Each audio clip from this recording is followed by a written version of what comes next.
Welcome to exciting episode of Reading and Writing. Your patience and dedication to learn new things are truly remarkable. Communicating through written words and interacting with text are not easy feats.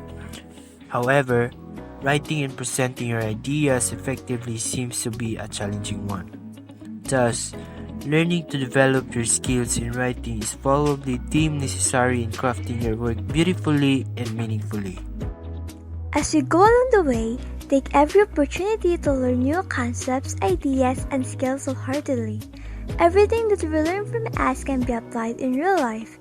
It may sound cheesy, but after going through this, you will surely tell yourself that you will leave this empty-handed.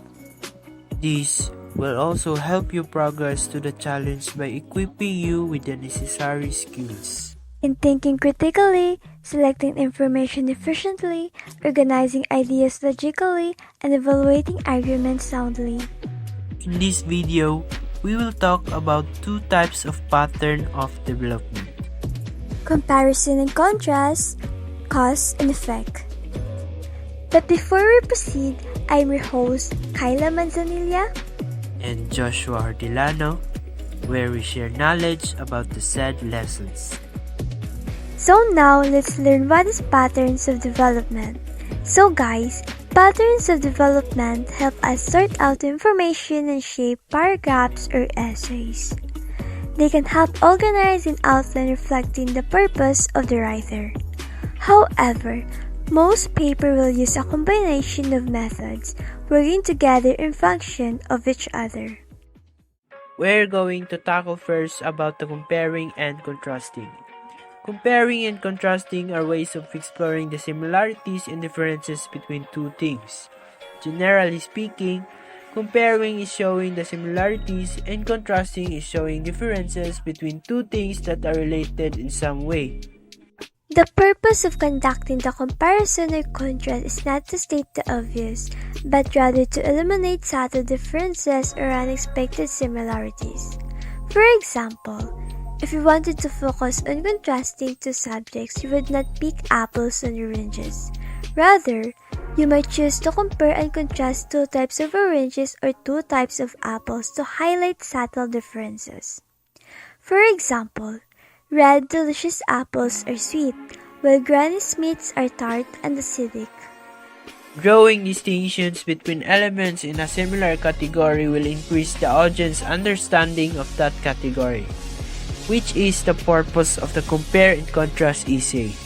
Similarly, to focus on comparison, choose two subjects that seem at first to be unrelated. For a comparison essay, you likely would not choose two apples or two oranges because they share so many of the same properties already. Rather, you might try to compare how apples and oranges are quite similar. The more divergent the two subjects initially seem, the more interesting a comparison essay will be.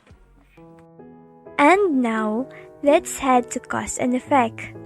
Cause and effect or causal analysis means to find the reason that produced a certain result or identify the results produced by a certain phenomenon. In a cause and effect paragraph, there exists a causal relationship. A cause is what makes a particular thing to happen. An effect is what results from a particular situation, activity, or behavior. There are two ways to write a cause and effect paragraph. First, identify the effect in the topic sentence and write about its causes. Second, write about the cause in the topic sentence, then explain its effects. Following are useful transitional expressions used to show causal relationship. To show causes: the first cause, the first reason, yet another factor, because, is caused by, and results from. To show effects: one important effect, another result, a third outcome, as a result, consequently, as a consequence, then, next, therefore, thus, and so. Example: putting the assignment off until the last minute has left me no time to do well. As a consequence, I feel like I can't do anything well and performance thus is surely low. And that brings us to the end. We'd like to thank you for your time and attention today. And we hope you had able to catch up with our discussions. See you in our next episode. Bye-bye!